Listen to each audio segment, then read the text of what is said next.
మన ప్రభువును రక్షకుడైన యేసుక్రీస్తు నామములో మీ అందరికీ నా సర్వశుభాలు వందనాలు.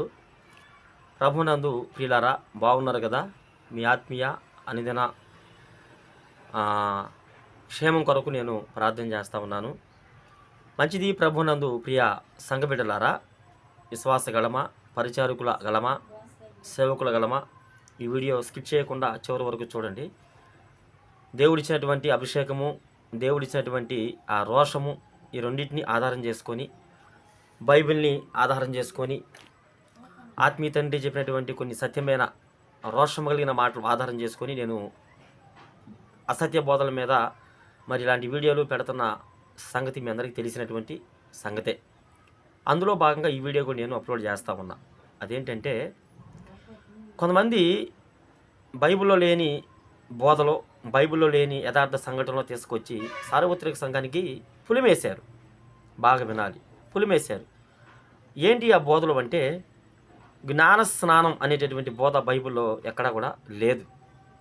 జపమాల అన్న మాట ఎక్కడా కూడా బైబిల్లో లేదు. మరలా బాప్తీసం, ముంచుడు బాప్తీసం బైబిల్లో ఉంది. కానీ వాళ్ళు ఇచ్చే బాప్తీసం ఎలాంటిదంటే, ఒక జలాన్ని తీసుకొచ్చి, నీటిని తీసుకొచ్చి ప్రార్థన చేసి ఇట్లా వాళ్ళ మీద ఇట్లా పోసి వెళ్ళిపోతూ ఉంటారు. సరే, వాళ్ళు దాన్ని అది చిలకరింపు కాదని ఊదర కొట్టేస్తే ప్రయత్నం చేస్తారు. సో ఇలాంటి బాప్తీసం లేదు. ముంచుడు బాప్తీసం బైబిల్లో ఉంది. కానీ అలాంటి బాప్తీసం కాకుండా వీళ్ళు ఒక వెరైటీ బాప్తీసం ఇస్తూ ఇట్లా లేనిపోయిన బోధలో తీసుకొచ్చి సంఘానికి పులిమేశారు. ఇటీవల కాలంలో మరి తండ్రి సన్నిధి మినిస్ట్రీ నుంచి అన్న జోసఫ్ అన్న, మీ అందరికీ తెలుసు, జోసఫ్ పాస్టర్ గారు. ఆయన మరి జ్ఞానస్థానం విషయంలో కొంత వివరణిచ్చే క్రమంలో ఒక వీడియో చేశాడండి. ఆ వీడియోని ఒక తమ్ముడు, పిల్లోడు, అతను సేవకుడు కూడా కాదు, అసలు విశ్వాసో మరి సేవకుడో, లేకపోతే నాకు డౌటే అతను ఈ రెండు కూడా కాదని. అతను కూడా ఒక ఇట్నే వాళ్ళ తరపున, కథోలికల తరపున ప్రత్యేకంగా వీడియోలు చేయడానికి ఎన్నుకోబడ్డామని నాకు సందేహం వస్తూ ఉంది. ఏదేమైనా అతనిలో నాకు విశ్వాస లక్షణాలు కూడా నాకు కనపట్టాల. అతను ఏమంటాడంటే, ఈయనకి పేట ముఠ మరలా బయలుదేరింది, పేట ముఠాలో ఈయన ఒక సభ్యుడు అని చెప్పేసి మరలా జోసఫ్ అన్న ఆ మాట అనడం జరిగింది. అయితే నీకు అజ్ఞానంతో మాట్లాడుతున్నావు, సగం జ్ఞానంతో మాట్లాడుతున్నావు, నీకేం తెలుసు అసలు జ్ఞానస్థానం గురించి? నీకు తెలియకపోతే పక్కన ఒక చర్చి ఉండేది కదా, ఆ గురువు గారి దగ్గరికి వెళ్ళి తెలుసుకోవచ్చు కదా అని కూడా మాట్లాడడం జరిగింది. ఒక సేవకుని, ఒక పిల్లోడు పట్టుకొని. ఇది కథోలికులు ఇస్తున్నటువంటి గౌరవం సేవకులకి. వాళ్ళు అలా నేర్పారు, మరి ఏం చేద్దాం? సరే, ఇంక వాళ్ళ సంస్కారానికి వదిలేద్దాం. అంత మాత్రమే కాదు, అతను ఏమంటాడంటే, మేము ఎందుకు ఇస్తున్నాము జ్ఞానస్నానం అంటే, సామెతల గ్రంథంలో 22వ అధ్యాయం 6వ వచనం చూపిస్తాడండి. బాలుడు నడవలసిన త్రోవను వాడికి నేర్పడి, వాడు పెద్దవాడైన తర్వాత అందులో నుంచి తొలగిపోడు అన్న మాట ఉంది కదా. ఆ మాటను పట్టుకొని వాడు చిన్నప్పటి నుంచే, మీరు అంటున్నారు బాప్తీసం ఒక ఏజ్ వచ్చిన తర్వాత తీసుకోవాలని, మేము అట్లా కాదు, మా కథోలిక తత్వం వేరు, మా కథోలిక సిద్ధాంతం వేరు, వాడు చిన్ననాటి నుంచే వాడు ఎటూ తొలగిపోకుండా, అబ్బా నువ్వు వాడు ఎన్ని కత్తులను అడ్డం పెట్టు, వాడు చిన్నోడు, వాడు అటు పిల్లల సావాసం చేస్తూనే ఉంటాడు, పిల్లలతో పోతానే ఉంటాడు. ఇంకా యేసుప్రభు ఏమన్నాడు? పసిపిల్లలదే పరలోక రాజ్యం అన్నాడు. పసిపిల్లలదే పరలోక రాజ్యం అన్నప్పుడు వాళ్ళకి జ్ఞానస్థానం ఎందుకు అసలు? సరే, జ్ఞానస్థానం ఉందా బైబిల్లో చూపి నాకు. జ్ఞానస్థానం ఉందా నాకు బైబిల్లో చూపి. బాప్తిస్మ యోహాను చెప్పాడా జ్ఞానస్థానం ఏమని పిల్లలకి? మరి యేసుప్రభు వారు చెప్పాడు ఎక్కడైనా? మరి పేతురు చెప్పాడా? పౌలు చెప్పాడా? మిగిలిన అపోస్తులు ఎక్కడైనా చెప్పారంటే వాళ్ళు ఎక్కడా కూడా చెప్పినటువంటి దాఖనాలు బైబిల్లో లేవు. నేను అందుకే చెప్పే, వీళ్ళు కొంతమంది లేని బోధలు తీసుకొచ్చి సంఘానికి పులిమారు అని. వాళ్ళకి కోపాలు రాని, తాపాలు రాని, నా మీద పళ్ళు కొరకని, నేనైతే ఇదే ధోరణిలో మాట్లాడుతూ ఉంటా.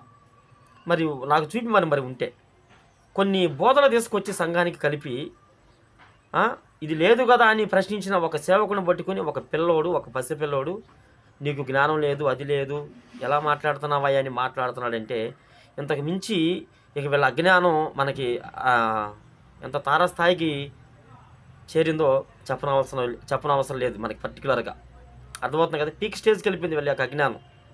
పసిపిల్లలు కూడా సేవకులు విమర్శించే స్థాయికి వెళ్ళిపోయింది ఈ కథోలికుల యొక్క విశ్వాసుల యొక్క ఆ తత్వం.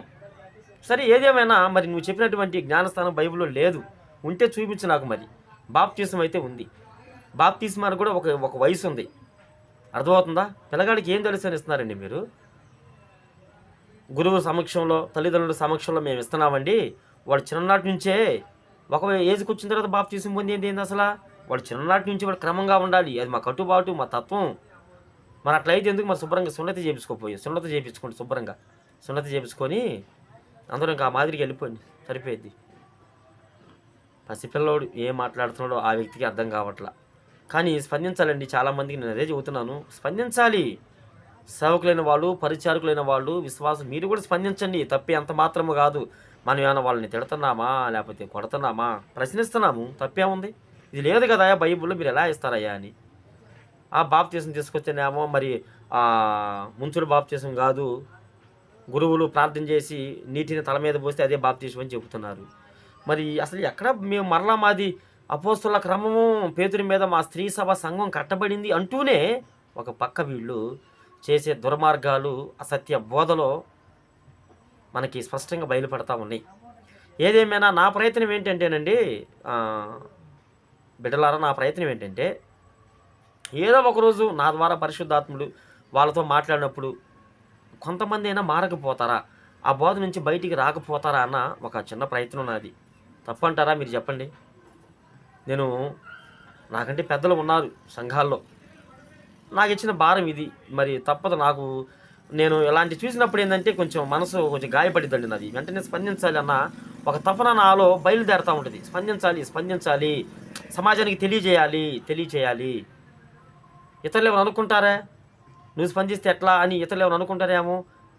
ఏం కాదు. ముందు స్పందించాలి. అవతలోడు ఏమనుకుంటున్నాను అన్నది కాదు. బైబిల్లో లేనివి తీసుకొస్తే మరి అలానే ఉంటుంది. వాస్తవానికి చాలామందికి ఉంటుంది ఈ సత్యం పట్ల మేము కూడా గళం విప్పాలని. కానీ కొంతమంది బయటికి రాలేకపోతూ ఉన్నారు. నా ప్రభునందు నా తోటి సహోదరులారా, సేవకులారా, మీరు కూడా గళం విప్పాలి. ఇలాంటి పిల్లలే మాట్లాడుతూ ఉంటే జోసఫ్ అన్న మీద అలాంటి పిల్లగాడే మాట్లాడినప్పుడు మీరు మాట్లాడారా? మీరు ఇంకా చక్కగా మాట్లాడగలుగుతారు. ఈ పిల్లవాడి కంటే మీరు ఇంకా మాట్లాడగలుగుతారు ఎక్కువగా.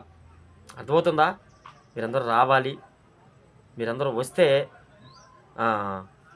ఇంకా సత్యం పక్షాన మనకి ఇంకా బలం ఉంటుంది. అనేక ప్రశ్నలతో వాళ్ళు లేని మరి తీసుకొచ్చి పెడుతున్నారు సంఘాల్లో. అవి మనం ప్రశ్నించవచ్చు, తప్పేం కాదు. ప్రశ్నించవచ్చు. చక్కగా మీరు కూడా రండి, వీడియోలు చేయండి, సత్యం పక్షాన గలం విప్పండి. కానీ ఒకటి చెప్తున్నాను, జ్ఞానస్థానం అనేది బైబిల్లో లేదు. అది మీరు పెట్టుకున్న సిద్ధాంతము. చెప్తుండే ఇదే కాదు, చాలా సంఘానికి పులున్నటువంటి పరిస్థితి మీ సంఘాల్లో మేము చూస్తూ ఉన్నాం.